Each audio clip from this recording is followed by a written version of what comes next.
Hi friends, welcome to my channel. Voter గుర్తింపు పత్రాల verification కోసం డబ్బులు ఇవ్వకుంటే పౌరసత్వం పోతుందంటూ ఒక బూత్ లెవెల్ ఆఫీసర్ బెదిరింపులకు పాల్పడిన ఘటన కలకలం రేపుతోంది. దానికి సంబంధించిన పూర్తి వివరాలు మనం ఈ వీడియోలో అయితే తెలుసుకుందాం.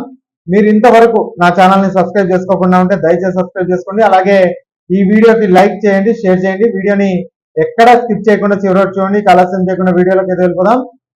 దేశవ్యాప్తంగా ఓటర్ల జాబితా ప్రత్యేక సవరణ ఎస్ఐఆర్ ప్రక్రియ శరవేగంగా కొనసాగుతుంది.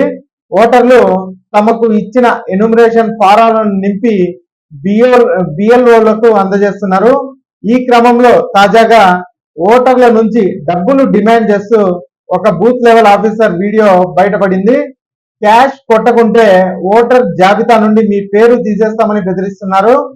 జార్ఖండ్ లోని సింధూరియా గ్రామ పరిధిలో బూత్ నంబర్ 289కి చెందిన బిఎల్ఓ జమీలా బీబీ, ఆమె భర్త మహమ్మద్ పర్వేజ్ అన్సారీ కలిసి ఎన్యూమరేషన్ ఫారాలు వెరిఫికేషన్ కోసం ఒక్కొక్క ఓటర్ నుంచి 50 రూపాయల నుంచి 100 రూపాయల వరకు డిమాండ్ చేశారు. కేంద్ర ఎన్నికల సంఘం ఉచితంగా చేసే ఈ పనికి డబ్బులు ఎందుకని గ్రామస్తులు ప్రశ్నించగా, డబ్బులు ఇవ్వకపోతే మీ ఓటర్ దరఖాస్తులు ఉన్నతాధికారులకు పంపము అనేసి, అలాగే మీ పౌరసత్వం రద్దయిపోతుందని కూడా వారినైతే భయపెడుతున్నారు. ఇక మిమ్మల్ని ఇక్కడి నుంచి గెంటేస్తారు అంటూ భయపెట్టే ప్రయత్నం కూడా చేశారు. దీంతో భయపడిన కొంతమంది నిరక్షరాస్యులు తమ వద్ద ఉన్న అరాకొర డబ్బులు వారికి సమర్పించారు. మరికొందరు ఈ తతంగాన్ని అంతా గమనించి లంచం డిమాండ్ చేస్తున్న దృశ్యాలను తమ మొబైల్ ఫోన్ లో రికార్డ్ చేశారు. ఆ వీడియో ప్రస్తుతం సోషల్ మీడియాలో విపరీతంగా వైరల్ అవుతుంది. వైరల్ అవుతున్న వీడియోలో బిఎల్ఓ భర్త మహమ్మద్ పర్వేజ్ అన్సారీ స్పష్టంగా కనిపిస్తున్నాడు. ఆయన గ్రామస్తులతో మాట్లాడుతూ, ప్రభుత్వం మాకు జీతాలు ఇవ్వడం లేదు కాబట్టి ఫారాలు పూర్తి చేసినందుకు గాను ఒక్కొక్కరు 50 రూపాయలు ఇవ్వాల్సిందే అంటూ డబ్బులు ఇవ్వమని వారి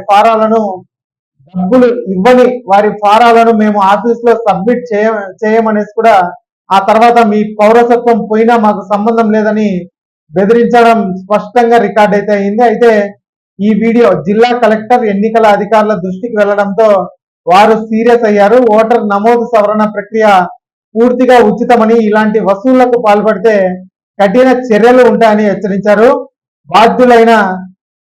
బాధితురాలైన బిఎల్ఓ జమీలా బీబీపై విచారణ జరిపి సస్పెండ్ చేసేందుకు అధికారులు నివేదిక సిద్ధం చేస్తున్నారు.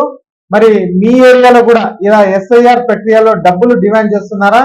కింద కమెంట్ రూపంలో అయితే తెలియజేయండి. ఇక ఈ వీడియోకి ఒక లైక్ చేయండి, అలాగే మా ఛానల్ సబ్స్క్రైబ్ చేసుకోండి. Thanks for watching.